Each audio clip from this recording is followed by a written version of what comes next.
Welcome to चाइशी science classes. स्वागत है आप सबका चाइशी साइंस क्लासेज पर। साथियों, आज के इस वीडियो में हम देखेंगे जनरल नॉलेज के उन महत्वपूर्ण प्रश्नों को जो हमारे पिछले एग्जामों में कई बार पूछे जा रहे हैं और कुछ ऐसे प्रश्न भी लिए गए हैं जिनकी आने वाली परीक्षाओं में आने की संभावना है। तो सबसे पहले ये जानेंगे कि जनरल नॉलेज हमारा कोई भी एग्जाम हो सभी में अपनी महत्वपूर्ण भूमिका निभाता है। ये प्रत्येक प्रश्नों में या प्रत्येक प्रश्न पत्रों में हमको 5 से 6 नंबर का देखने को मिल जाता है। तो इसलिए यह हमारे लिए काफ़ी इम्पोर्टेंट होगा और यहाँ पर जितने भी प्रश्न लिए गए सभी आपके लिए मोस्ट इम्पॉर्टेंट होंगे, इसलिए आपको वीडियो पूरी लास्ट तक देखनी है। और साथियों, जितने भी क्वेश्चन लिए गए सभी वन लाइनर लिए गए क्योंकि हमारे पास समय अब कम बचा, इसलिए हमें कम समय में अधिक पढ़ना है। तो चलिए हम देखते हैं। देखिए, हमको पहला प्रश्न क्या दिया है, भारत का राष्ट्रीय गीत किसने लिखा है। भारत का राष्ट्रीय गीत किसने लिखा है, तो इसका सही आंसर क्या होगा, बंकिम चंद्र चटर्जी ने। दूसरा प्रश्न यह है, महात्मा गांधी को राष्ट्रपिता सबसे पहले किसने कहा था, तो इसका सही आंसर क्या हो जाएगा, नेताजी सुभाष चंद्र बोस ने महात्मा गांधी को राष्ट्रपिता सबसे पहले कहा था। चलिए अब अगला प्रश्न देखेंगे, हमारा राष्ट्रीय पंचांग कौन सा है, तो इसका सही आंसर क्या हो जाएगा, शक संवत ही हमारा राष्ट्रीय पंचांग है। अगला प्रश्न है, राष्ट्रगान गाने की अवधि कितनी है, यानी इसको कितने समय में गा सकते हैं, तो इसका सही आंसर है 52 सेकंड। अगला प्रश्न है, रेडियो एक्टिविटी की खोज किसने की थी, तो इसका सही आंसर हो जाए हेनरी बेकरल ने। अब चलिए इसी से संबंधित अगला प्रश्न हम देखेंगे। अगला प्रश्न है, पेस मेकर का संबंध शरीर के किस अंग से है, तो उसका ऑप्शन क्या हो जाएगा, हृदय से। पेस मेकर का संबंध जो है ये हमारे हृदय से संबंधित है। अगला प्रश्न है, मानव शरीर की किस ग्रंथि को मास्टर ग्रंथि कहा जाता है, तो इसमें सही आंसर क्या हो जाएगा, पीयूष ग्रंथि की। देखिए, हमारे शरीर में कई ग्रंथियाँ होती हैं लेकिन पीयूष ग्रंथि को ही मानव शरीर की मास्टर ग्रंथि कहा जाता है। चलिए अब अगला प्रश्न देखेंगे। अगला प्रश्न है, कार्बन का सर्वाधिक शुद्ध रूप कौन सा है, कार्बन का सर्वाधिक शुद्ध रूप कौन सा है, तो इसका सही आंसर क्या हो जाएगा, हीरा। अगला प्रश्न दिया है, एक्सरे का आविष्कार किसने किया था, एक्सरे जो हम कराते हैं अपने बॉडी का, इसका आविष्कार किसने किया था, इसका सही आंसर हो जाएगा रांटेजन ने। अब चलिए अगला प्रश्न देखते हैं। साथियों, जितने भी प्रश्न हैं सभी 1 नंबर के प्रश्न पूछे जाते हैं और पिछले कई एग्जामों में पूछे जा रहे हैं। देखिए 10 नंबर प्रश्न क्या है, किस धातु का प्रयोग मानव द्वारा सबसे पहले किया गया, तो इसका सही आंसर क्या हो जाएगा, तांबा का प्रयोग मानव द्वारा सबसे पहले किया गया था। अगला देखिए, अंतरिक्ष यात्री को बाह्य आकाश कैसा दिखाई दे, यानी जब हम अंतरिक्ष से आकाश को देखेंगे तो हमको कैसा दिखाई देता है बाहरी आकाश, तो इसका सही आंसर क्या हो जाएगा, काला दिखाई देता है, काले रंग का। अब अगला देखेंगे। अगला दिया है, दूरबीन का आविष्कार किसने किया था, तो इसका सही आंसर क्या हो जाएगा, गैलीलियो ने दूरबीन का आविष्कार किया था। अगला प्रश्न है, दिल्ली स्थित महात्मा गांधी की समाधि का क्या नाम है, दिल्ली में जो महात्मा गांधी की समाधि है उसका क्या नाम है, तो राजघाट हो जाएगा। अब हम अगला प्रश्न देखेंगे। अगला प्रश्न ये, भारत में पहली रेल कहाँ से कहाँ तक चली, तो इसका सही आंसर क्या हो जाएगा, बम्बई, जिसका वर्तमान में क्या नाम है, मुंबई। ठीक है, यह मुंबई से ठाणे के बीच तक चली थी। अगला प्रश्न ये, भारत में पहली बार मेट्रो रेल सेवा किस नगर में आरंभ की गई, ठीक है, यह काफ़ी इंपॉर्टेंट प्रश्न है, तो इसका सही आंसर हो जाएगा कोलकाता में।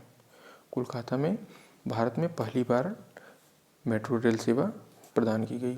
अब हम अगला प्रश्न देखेंगे। साथियों, जिस भी भैया बहन ने चैनल को सब्सक्राइब नहीं किया है सभी भैया बहन चैनल को सब्सक्राइब जरूर कर दें ताकि हमारी प्रत्येक वीडियो आपको मिलती रहे। देखिए 16 नंबर प्रश्न क्या दिया है, भारत में रेल का आरंभ किस सन में हुआ, देखिए उसमें कहाँ से कहाँ तक चली थी, इसमें पूछा जा रहा है किस सन में हुआ, तो इसका सही आंसर क्या हो जाएगा, 1853 ईस्वी में। अब अगला प्रश्न 17 नंबर क्या दिया, प्रथम भारतीय अंतरिक्ष यात्री कौन थे, प्रथम भारतीय अंतरिक्ष यात्री कौन थे, तो इसका सही आंसर हो जाएगा राकेश शर्मा। और किस सन में गए थे अंतरिक्ष पर, तो सन 1984। देखिए इससे आपको 2 प्रश्न बना, प्रथम भारतीय अंतरिक्ष यात्री राकेश शर्मा किस सन में गए थे, तो 1984, और जब पूछा जाएगा कौन थे, तो राकेश शर्मा। अब चलिए अगला प्रश्न हम देखेंगे। अगला प्रश्न ये है, भारत की प्रथम महिला मुख्यमंत्री कौन थी, भारत की प्रथम महिला मुख्यमंत्री कौन थी, तो इसका सही आंसर हो जाएगा श्रीमती सुचेता कृपालनी।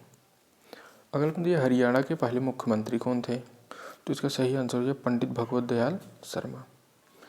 अब देखेंगे हमको अगला प्रश्न क्या दिया है। अगला प्रश्न जो है इम्पोर्टेंट है।